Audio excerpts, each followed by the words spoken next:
याद करिए दोस्तों, इस सिविल अस्पताल में क्या हुआ था। यह अस्पताल इंसान को जिंदगी देता है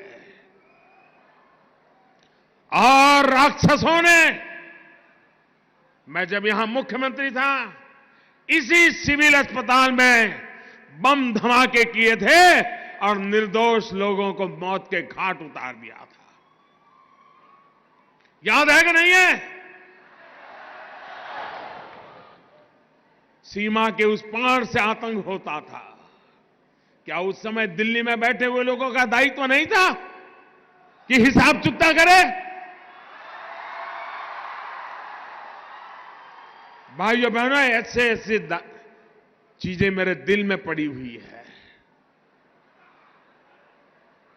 और मैंने उस दिन भी कहा था, पुलवामा के बाद मैंने पब्लिकली कहा था कि जो आग देशवासियों के दिल में है, वो आग मेरे दिल में भी है।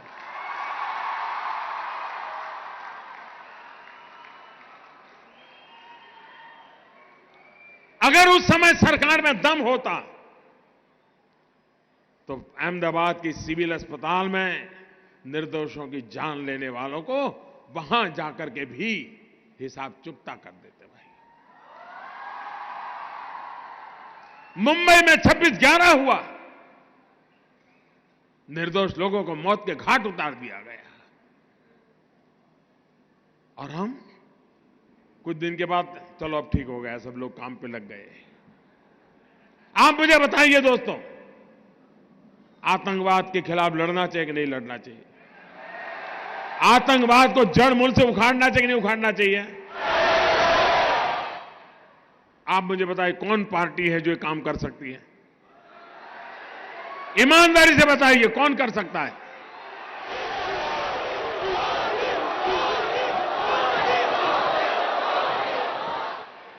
हम एक तरफ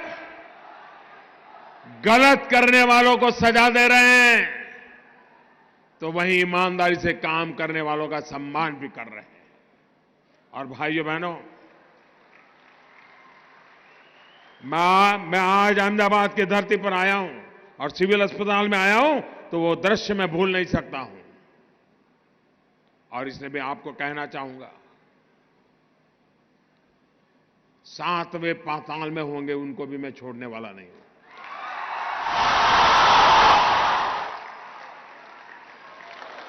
और देश का दुर्भाग्य देखिए, कुछ लोगों को तो पता नहीं क्या हो गया है। आज पाकिस्तान के अखबार की हेडलाइन देख लीजिए, भारत के नेताओं जो बयानबाजी करते हैं वो पाकिस्तान के न्यूज पेपर की हेडलाइन बन जाती है। ऐसे नेता ऐसी बातें करते हो जो पाकिस्तान के टीवी पर दिखा रहा है, पाकिस्तान की पार्लियामेंट में चर्चा हो रही है। क्या ये देश हित का काम है क्या? आप ऐसी बात बोलोगे जिसे पाकिस्तान तालियां बजाए? अरे देश की जैन सेना ने पराक्रम किया है, देश की सेना ने हिम्मत दिखाई है।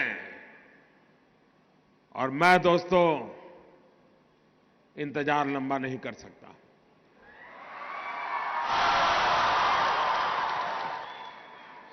चुन चुन करके हिसाब लेना, ये मेरी फितरत है।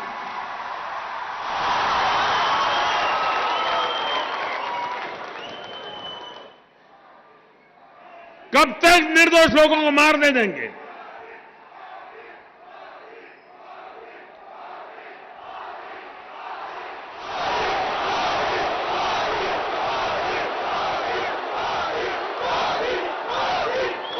आप दोस्तों बताइए मुझे, आपको हमारे देश की सेना पर भरोसा है? उनकी बातों पर भरोसा है? वो जो कहते हैं उस पर आप विश्वास करते हैं?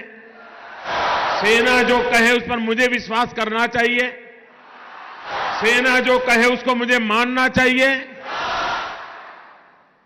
लेकिन कुछ लोग हैं जिनको सेना की बात भी पसंद नहीं थी, अरे मोदी की बात मत मानो भाई, मैं नहीं कहता हूं, मेरी बात मानो। कम से कम सेना पर तो अविश्वास मत करो। उनके पराक्रम पर तो दाग मत लगाओ। वो जान की बाजी लगा करके खेलता है। वो देश के लिए मर मिटने के लिए निकलता है और सफल होकर के आता है तो आपकी नींद हराम हो जा रही है। और मान लीजिए ये हमारे सेना के लोग गए थे और मान लीजिए वहां कुछ हमारी योजना के हिसाब से ना हुआ होता और कुछ उल्टा हो गया होता तो ये लोग क्या करते? क्या करते मुझे बताइए? किसका इस्तीफा मांगते हैं? किसका इस्तीफा मांगते हैं? क्यों भाई?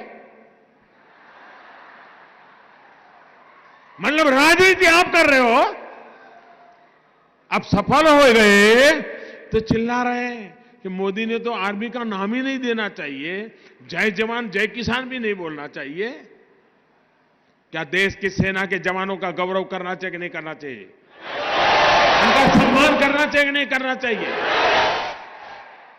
लेकिन इनके पेट में दर्द हो रहा है।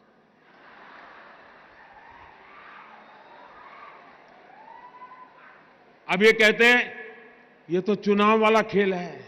जब सर्जिकल स्ट्राइक हमने पहली बार की तब कहां चुनाव था भाई? ये हमारा सिद्धांत है, हम घर में घुस के मारेंगे।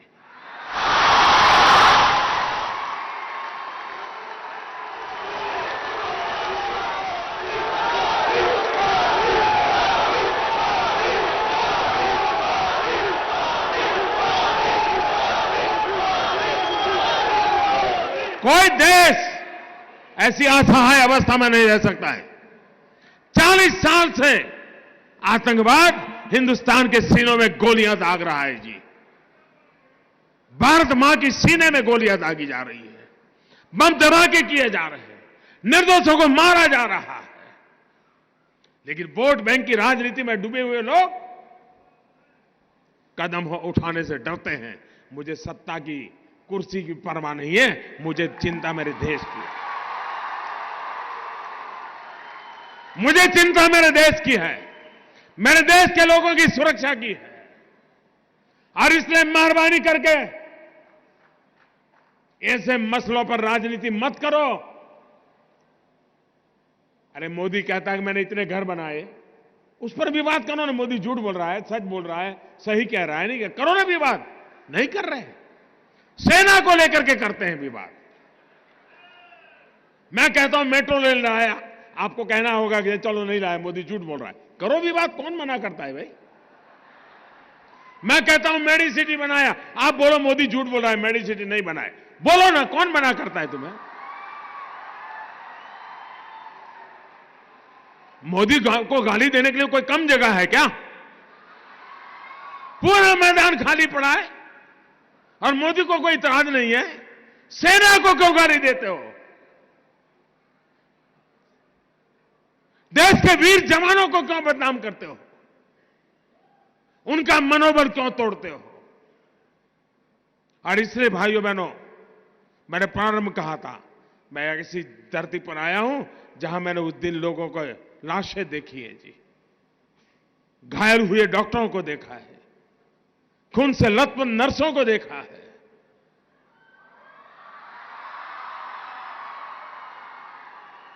इसलिए मैंने कहा था मैं यहां आया हूं, खुल करके बोलूंगा।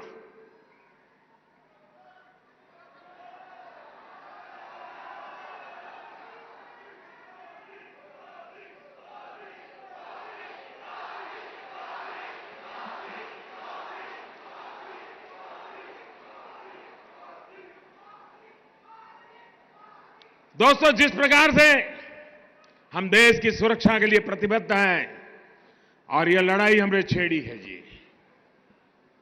या मान के चलिए